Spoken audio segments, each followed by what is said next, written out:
एक सुंदर ब्रज का भाव याद आ रहा है कि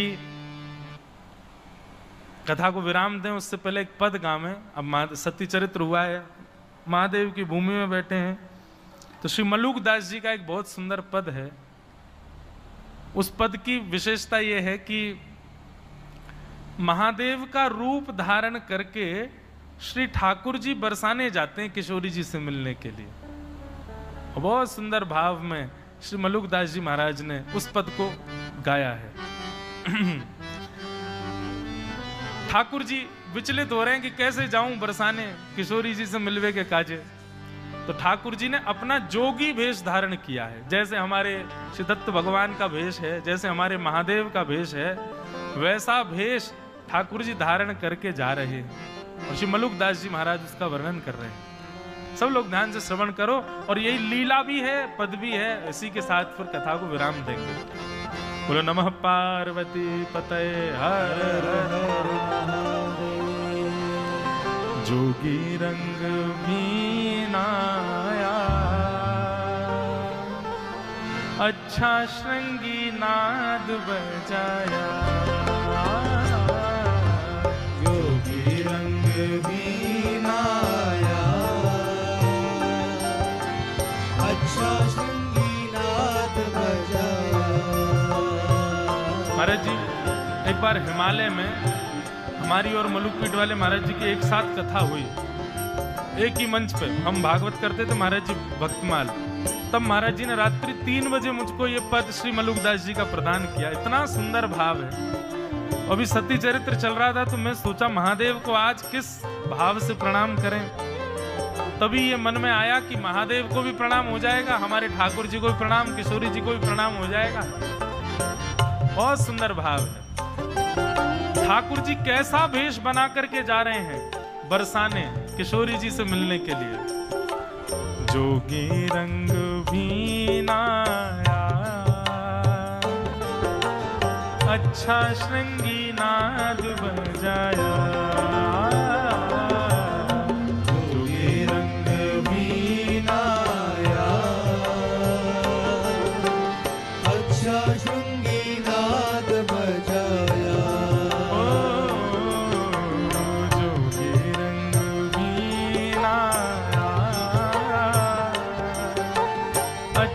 श्रृंगी नाद बजाया।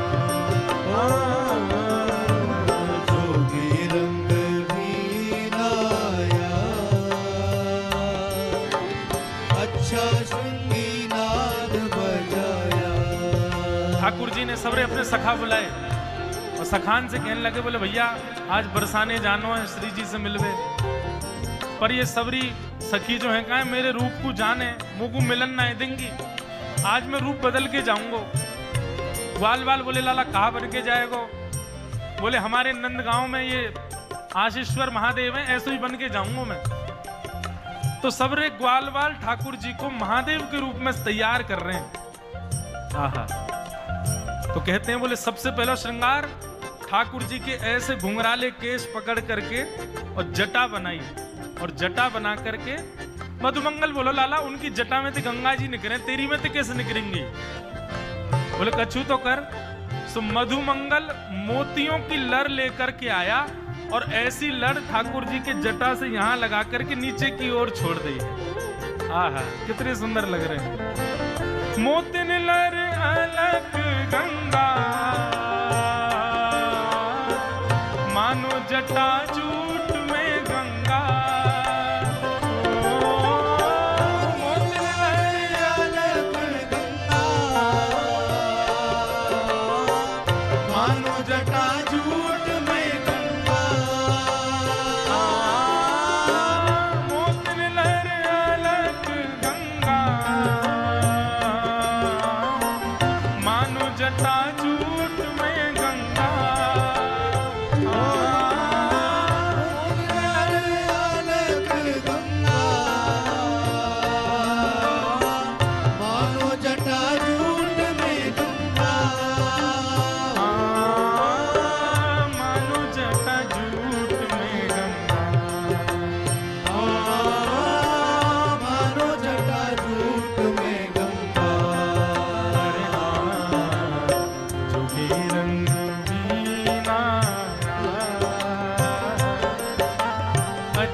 गंगा जी तो निकरिया ही तेरी जटा में थे, लेकिन ध्याये नित्यम महेशम रजत गिरि निभम चारु चंद्रावतम सम।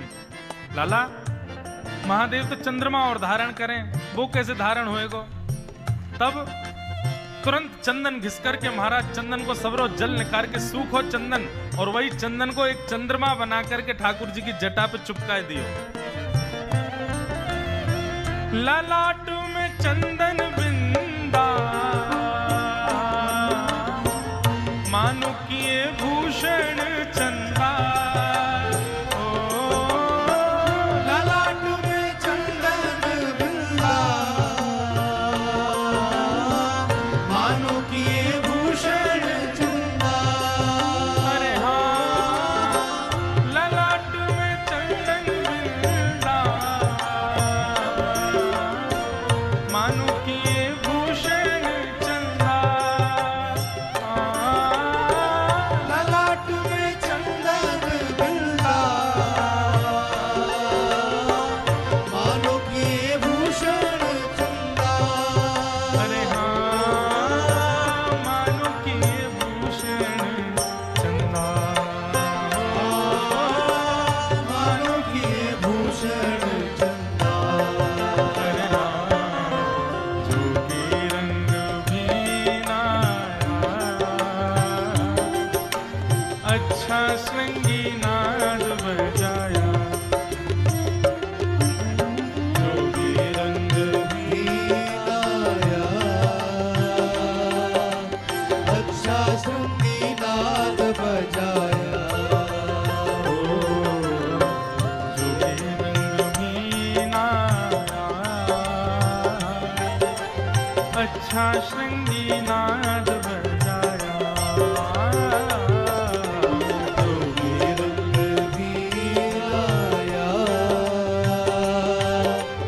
अच्छा श्रृंगी नाद बजाया। मलुकदास जी वर्णन करते हैं, लाला को श्रृंगार हेरो है, छोटी छोटी कॉपीन ही अपनी धोती कॉपीन बना करके पहन ली है। जैसे श्री दत्त भगवान सुबह धारण करते हैं घुटने से ऊपर तक कॉपीन सुंदर, ऐसे ही श्री हमारे वृंदावन के ठाकुर जी ने अपनी धोती की ही बना करके वैसे ही अवधूत बिल्कुल श्रृंगार किया अपनो।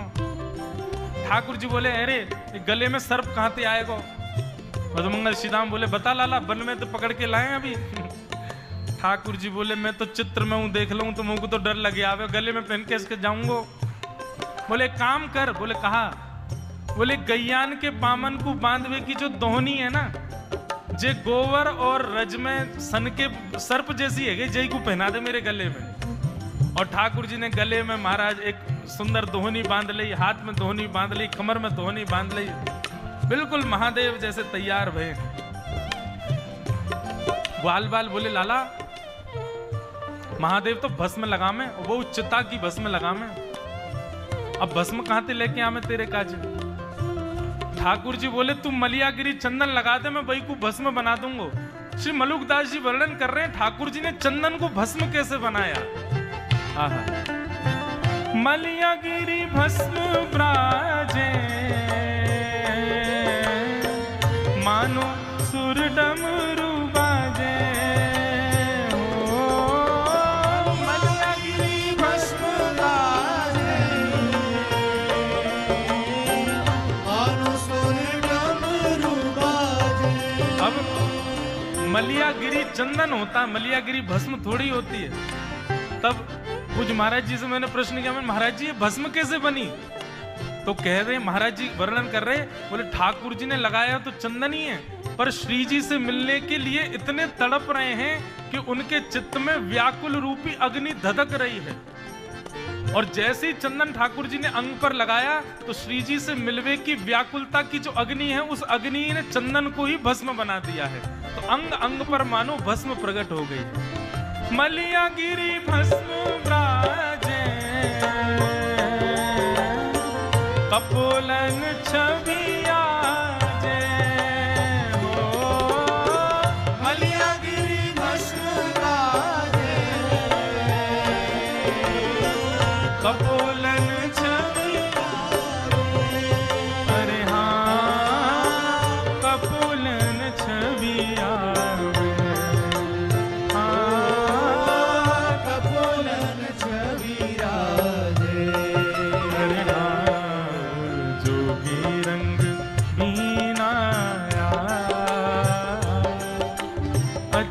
श्रृंगी नाद बजाया, जो ये रंग भी लाया, अच्छा श्रृंगी नाद बजाया। अब ठाकुर जी को पूरा श्रृंगार है गया, बिल्कुल महादेव जैसे लगन लगे। मुंह पे भी जो चंदन लगाया वो भस्म बन गो सबरो। बोले लाला तू तो पहचान में ही ना आ रहा, कौन है पतो ना कहाँ ते आगो है। बोले अब ठीक है, अब जाऊंगा मैं श्री जी से मिलवे। सो ठाकुर जी ने नंद भवन से जो श्रृंगार करके आए थे उसके ऊपर महादेव का श्रृंगार किया है। क्यों? श्री जी से मिलके आमेंगे फिर तुरंत कपड़ा उतार के घर भी तो जानो है, तैयार थोड़ी है, कोई इतना समय थोड़ा ही है। तो अपने कृष्ण स्वरूप के भीतर है, उसी के ऊपर ही महादेव का रूप धारण किया है। अब जैसे ठाकुर जी चलते हैं तो अंदर जितने आभूषण पहने उन सब की आवाज आती है। मानो ऐसा लगता है कि महादेव चल रहे हैं और संग में डमरू बजाते हुए चल रहे हैं। आहा, अंग अंग भूषण बाजे, मानो सुर डमरू बाजे। अंग अंग भूषण बाजे, मानो सुर डमरू बाजे। अरे हाँ, मानो सुर डमरू बाजे। मानो सुर डमरू बाजे। अरे हाँ, जोगी रंग मीना अच्छा श्रृंगी नाद बजाया। जोगी रंग भी लाया, अच्छा श्रृंगी नाद बजाया। ठाकुर जी तैयार है गए, मलुकदास जी वर्णन कर रहे हैं, ठाकुर जी तैयार है कि बरसाने पहुंच गए। उस संग में मधुमंगल श्रीदामा भी तैयार भये हैं, छोटे छोटे जोगी वो भी बने हैं। पर ठाकुर जी के अंग को चंदन तो भस्म बन गया, उनको अभी चंदन नहीं है। क्यों? श्री जी से मिलवे की उत्कंठा की ज्वाला तो ठाकुर जी के चित्त में है ना। ठाकुर जी ने बीच रास्ता में ही कही, बोले तुम लोग वापस लौट जाओ ना, बहुत डंडा पड़ेंगे, पता चल रही है तुम कौन हो। मैं तो पता ना चल रही, मैं तो भस्म लगा के घूम रहा हूं। ठाकुर जी अकेले बरसाने गए और बरसाने में जाकर के महाराज अलाक निरंजन घूम रहे हैं नन्हे से गोपाल जी बरसाने में। गोपी अपनी अपनी अटारी निकल के, ओ देख कैसो नेक्सो से जोगी डोल लो है। अरे नेक पकड़ो तो सही। सबरी गोपी ने जाके खींच लिए ठाकुर जी। अरे बाबा, घर में खेलवे की उम्र में जोगी बन गो तू, नेक्सो सो। ठाकुर जी भ्रगुटी टेढ़ी करके बोले, हम जोगी हैं, श्राप देनो जाने। ज्यादा बोलेगी श्राप दे दूंगा, 3200 निकल के बाहर आ जाएंगी, पोपली है जाएगी तू। बोले अरे बड़ो तेज बोले जोगी तो। सब गोपियां कह रही हैं, बोले अच्छा जोगी तुम पे कहा आवे। बोले हम जिसको देख लें उसको देख करके भविष्य में उसका ब्याह किससे होगा ये बता सकते हैं। बोले अच्छा तुम बता दोगे? बोले हाँ। अच्छा नहीं मेरा बता दो, मेरा ब्याह कौन ते होगा? बोले तेरो ब्याह ना होगा, तू ऐसी रहेगी जीवन भर, तेरो पति ना दिख रहा मुंह को। दूसरी गोपी बोली अच्छा अच्छा मेरो बता दो, मेरो ब्याह कौन ते होगा? बोले पास में एक गांव है, वहां पे एक गोबर चुरावे वालो गोबर चोट्टा रे बातें होगा तेरो ब्याह। सबरी गोपी बोली बड़ो टेढ़ो टेढ़ो बोले। तभी एक गोपी बोली सुनो, हम अपनी कहाँ पूछ रहे हैं, या जोगी पे कछु आता हो तो नहीं, श्री जी हमारी श्यामाजू के बारे में पूछे, उनको कौन तो ब्याह होएगा? सबरी सखी बोली अच्छा तुम हमारी स्वामिनी जी से मिलोगे, उनको नेक बता दोगे कि उनको ब्याह कौन ते होएगा? ठाकुर जी बोले ले चलो अभी बता मैं। आहा, ऊंचे भवन पर लेकर के गए हैं ठाकुर जी को। किशोरी जी से जाके प्रार्थना करी, एक बड़ो सिद्ध जोगी आयो है, तो नेक्सो सो ही छोटो सो है, गोल मटोल वाके हाथ हैं, गोल मटोल गाल हैं, लेकिन ऐसो बोले। श्री जी बोली अच्छा कहा बतावे? बोले ये बता दे कि हमारो भविष्य में कालांतर में पति कौन होएगा? श्री जी बोली अच्छा सही बतावे? बोले अब बतावे तो कब, मेरो तो यूं बता दियो मेरो ब्याह ही ना होएगा, या कोई यूं बता दियो गोबर चोट्टा से ब्याह होगा, आदि आदि। लेकिन श्यामाजू जो भी बतावे एक बार चलो। श्री जी के मन में तो भाव आ गया, कहीं गोपाल जी को नाम बोल दे एक बार। श्री जी तुरंत निकल के बाहर आई हैं। आहा,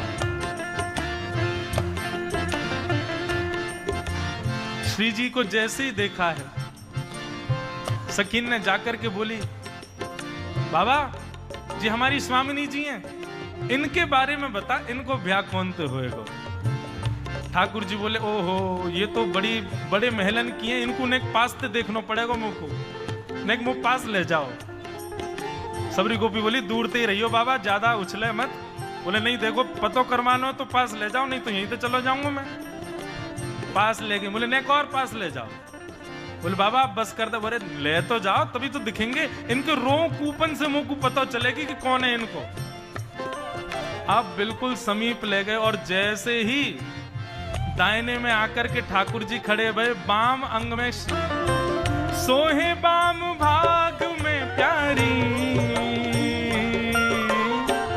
मानो अर्धंगी सवारी। ओ सोहे बाम भाग में प्यारी, मानो ऐसा लग रहा है महादेव के बगल में परम्बा जगदम्बा पार्वती खड़ी हो। हाँ, सोहे बाम भाग में प्यारी, मानो अर्धंग सवारी। हाँ, सोहे बाम भाग में प्यारी, मानो अर्धंग सवारी। अरे हाँ, मानो अर्धंग सवारी। हाँ, मानो अर्धंग सवारी। जय हो। कि जोगी रंग बीनाया, अच्छा श्रृंगी नाद बजाया। ओ जोगी रंग भी आया, अच्छा श्रृंगी नाद बजाया। ठाकुर जी बगल में जाके खड़े भये। ओ हो महाराज, सखीन ने जैसी देखी, अरे या बाबा को बताएंगे अभी। सबरी डंडा लेके, झाड़ू लेकर के, चप्पल लेके, खड़ाऊ लेके सब भगी ठाकुर जी के पास। और जैसे ही जोगी के ऊपर आक्रमण करने लगी, सोई अपने तन की भस्म ऐसे हाथ में लेकर के, और ठाकुर जी ने एक फूंक मारी, मोहन मंत्र फूंक दे मारी, मोहि सब ब्रज की डारी। हो, मोहन मंत्र फूंक दे मारी, ओ सब ब्रज मोहिनी डारी। हाँ, सब ब्रज मोहिनी डारी। हाँ, सब ब्रज मोहिनी महाराज डारी। ऐसी फूंक मारी, मोहन मंत्र फूंक दे मारी।